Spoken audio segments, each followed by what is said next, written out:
the C6 Ranch. I'm Chris, the horse trainer. We did a short video. We're going to kind of extend it here a little bit to talk about a few other things. So circling back, we're going to talk about first the desensitizing.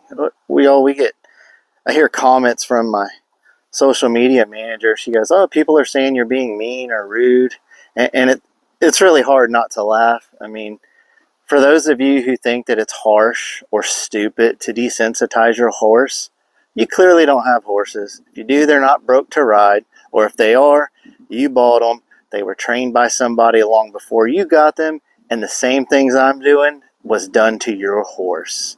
There's no way around it. If you're going to have a good, broke, trained horse, it has to be desensitized.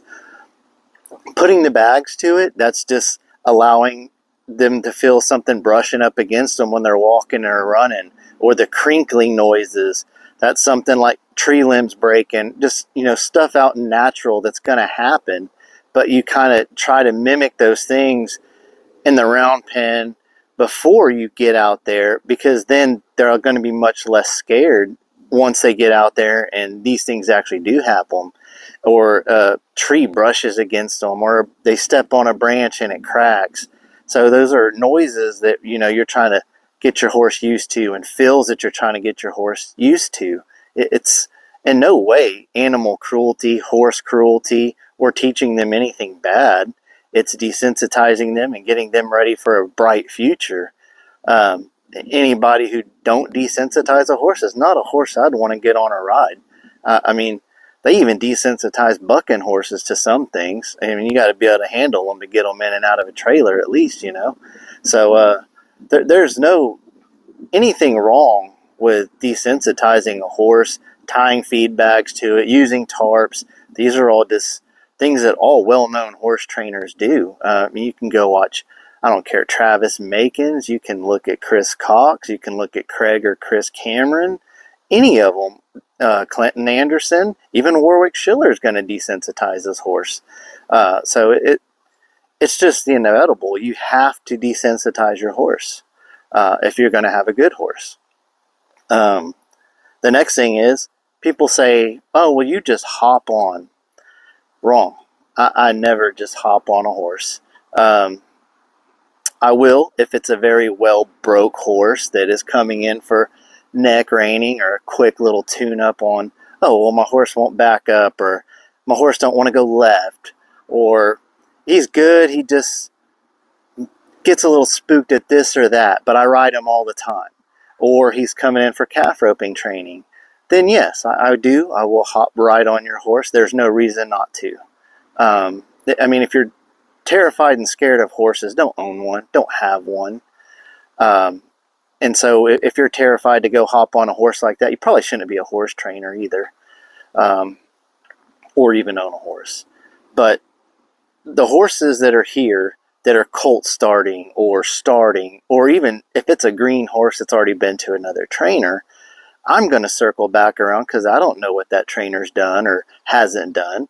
I'm going to go back to the groundwork, and it's going to be a minimum of 14 to 20 days before I get on that horse. And colt starting, same thing. It's going to be a minimum of 14 days. Sometimes it takes 30, 40, 45, or even there's been some horses that they've just not taken well to it at all, and it was more like 50 days. And that's another thing, is you can't please the internet. You'll tell this, and some of you internet horse trainers will say, "Well, you don't spend enough time on the ground." And then you go talk to a cowboy working at the 4.6s, and I spend way too much time on the ground. So which is it? Some of these cowboy horse trainers are, if you ain't on it within 3 days, you ain't doing it right. And then some of you other horse people are, well, if you ain't spent at least 45 days on the ground, you ain't doing it right.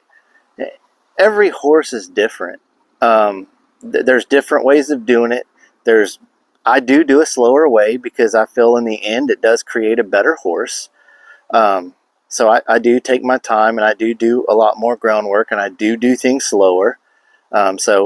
Making you cowboys out there, a little frustrated with the fact that I should be on within 3 days, but then I'm making you other people over here frustrated that, "Oh, you're just hopping right on the horse." And the other thing about that is y'all think just by watching a few videos on our page that I'm hopping right on. My videographer's here 1, maybe 2 times a week. So there's most 5, 6 days usually that is not recorded, that y'all haven't seen anything that I've done. Y'all see tidbits of what I do. Y'all don't even see the full ride or the workup on a horse daily, even with the video here. It's only a short clip of what I'm doing. I spend another 45 minutes per horse past the video of what y'all see. So, y'all are sitting there making judgment calls on tidbits of things that y'all see when y'all don't see the full picture. Y'all don't see everything, and y'all sure don't see every day's worth. So that's kind of all on that one. I've had a few people talking about a horse I got on the open not too long ago. That horse was nervous. It still kind of gets nervous in the round pen, and it does. So when I did get on it out here, he did kind of start to back up before I pulled. Some people say I pulled first. I did not. He did start to move while I was still getting my foot set. And so I spun him around to keep from anything crazy happening. And several times in the round pen, he's going to kind of do stuff. The thing is, some people are saying, well, you shouldn't be out in the open yet. What's the difference? What's the difference if I'm in the open? They're eventually going to have to get out there and face their nervousness, or if I'm in the round pen. In the round pen, they can still freak out, and I'm going to be brushed up against a fence, or out in the open, what's the worst that's going to happen? I'm going to get bucked off. Okay, so be it. Been bucked off plenty of times in my life. I rode bulls for 18 years. I've rode bareback and saddle bronc horses. It won't be the first time, and it sure won't be the last. And at least I ain't got to deal with getting brushed up against a fence. So, go ahead and deal with the nervousness. I mean, you go ask the 4-6s Cowboys what they do on a horse like that. They get on him, and if he acts up, okay, well, he rides the buck out, and then they ride him for about 40 acres. I mean, so there's really no right or wrong there. I appreciate you saying, well, I don't want you to get hurt in your video. Well, that's fine. And I appreciate you wondering about me and thinking about me, but I'll be fine. I promise. Like I said, I rode rough stock for many years, and it won't be the first or last time I'm bucked off. I'm sure there's still a whole lot of those to come. And it's happened here recently, even that I, got thrown from a horse.